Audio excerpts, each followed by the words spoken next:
Antes de eso queremos comenzar un tema y si podemos luego del corte comercial, porque es un asunto que ha estado pues evidentemente preocupando a varios y creo que deberíamos de poner atención, que son modificaciones que se hicieron precisamente a la Ley de Derechos de Autor y al Código Penal Federal, pues cuestionantes sobre el tema de la publicación y quizá la desaparición de contenidos en las redes, Ricardo. Sí, básicamente decenas y decenas de colectivos, de organizaciones que defienden derechos de libertad de expresión, derechos civiles, derechos digitales, se han organizado bajo la etiqueta Ni Censura ni Candados para condenar la aprobación de una serie de reformas específicamente a la Ley de Derecho de Autor, al Código Penal, que se dieron en los últimos días de junio para poder, digamos, homologar lo que pedía el Tratado México, Estados Unidos y Canadá.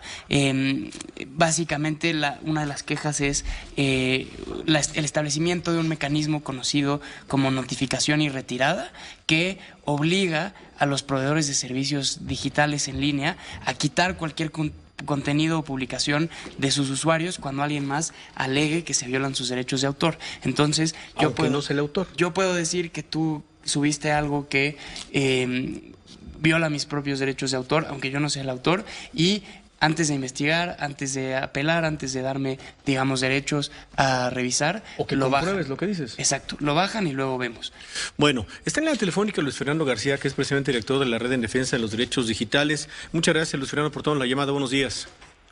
Muy buenos días, un gusto estar contigo y con tu auditorio. Muchas gracias. Bueno, si te parece, Luis Fernando, un comentario, porque tenemos el corte encima, un comentario de arranque sobre esto que nos dice y la preocupación de ustedes, pues de diferentes colectivos, para ir a la pausa y regresamos para un contenido más amplio, por favor. Sí, sin problema. Solamente iniciaría diciendo que la manera en la que se aprobaron estas reformas fue de manera innecesaria, necesariamente apresurada. El propio tratado le daba a México en distintos aspectos más tiempo para valorar procesar la implementación de estas disposiciones. Por ejemplo, le daba 3 años a México para implementar disposiciones relativas a los proveedores de servicios en línea. Sin embargo, en medio de una pandemia y con prisa y con muchos errores legislativos, se aprobaron estas reformas que, además de lo que se mencionó sobre este mecanismo de notificación y retirada que permite censurar contenidos en Internet, no solamente sin que pruebes que tú eres el autor, sino sin que pruebes que es una violación a derechos de autor. No es lo único que se tiene que probar. No más con señalarlo. Hay excepciones a derechos de autor que permitan a las personas usar sin necesidad de pedir permiso y sin remuneración obras protegidas por derechos de autor. Eso no se determina. Déjanos ir a la pausa con Luis Fernando García, director de la Red de Defensa de los Derechos Digitales, que ya hace un planteamiento, esta cosa que parece seria y preocupante, no solo porque no era necesario quizá que el Congreso lo hubiera legislado, y nos referimos precisamente a estas aprobaciones para la Ley de Derechos de Autor, modificaciones al Código Penal que violan, en todo caso, la ley, que es lo que nos dice Luis Fernando, para que un contenido, como decía Ricardo también, pues un contenido en las redes sociales que violan mis derechos, pues simplemente nada más con decirlo, lo bajen, Ricardo. Luis Fernando, ¿cuál es la preocupación principal? Y en términos de los usuarios de Internet, de mí, de ti, de Manuel, de quienes nos escuchan, ¿cómo va a cambiar o cómo está cambiando nuestro día a día en las redes sociales, en las páginas de Internet que solemos visitar?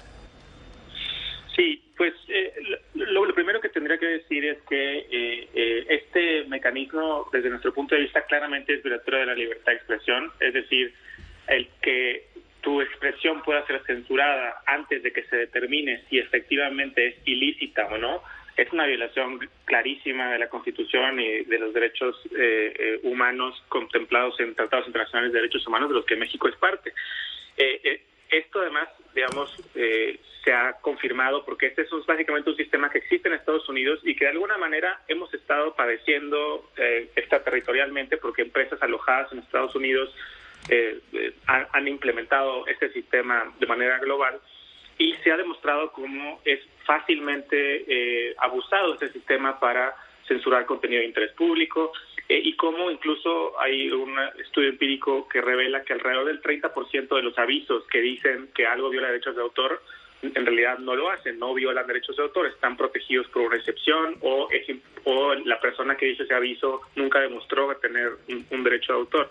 En ese sentido, el riesgo es que independientemente de si tu contenido viola o no viola derechos de autor, pueda ser censurado, pero además se genera un efecto inhibidor, lo que en inglés se llaman chilling effect, en donde por temor a que tu contenido sea bajado, corres menos riesgos y dejas de hacer el video, el contenido que querías hacer, por temor a que te lo bajen, aunque sea injustificadamente.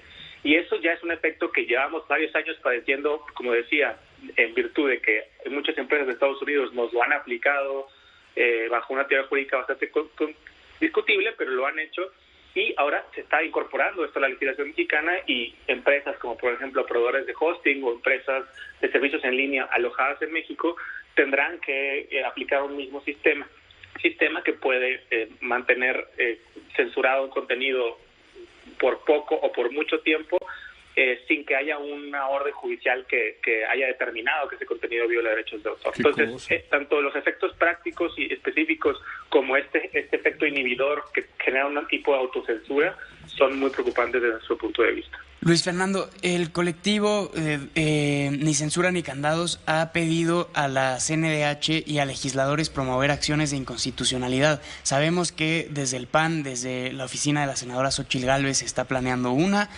¿Ustedes tienen información de otras acciones de inconstitucionalidad, que se vayan a promover? Bueno, la CNDH anunció el domingo que estaba anunciando y valorando la interposición, después de que, desde la plataforma ni censura ni candados.org se han enviado más de 50,000 solicitudes de que interpongan acción. Habrá que ver, se tiene todo el mes de julio para hacerlo, y de cualquier manera diversas organizaciones como la nuestra interpondremos diversos juicios de amparo que, si bien tienen un efecto más limitado y tardan más tiempo en llegar a la Corte, también presentaremos. Y en ese sentido revertir tanto este mecanismo de censura como otras disposiciones que también ya no sé tiempo de hablar, pero que también amenazan derechos humanos, como la prohibición y las sanciones que hay a la elusión de candados digitales, que puede también limitar derechos de expresión o hasta derechos para reparar dispositivos cuando se necesiten eludir candados digitales. Es correcto. Pues no perdamos contacto, Luis Fernando. Vamos a ver si avanzan estos procesos legales de impugnación. Esperemos que sí, y seguimos platicando contigo. Muchas gracias por lo pronto.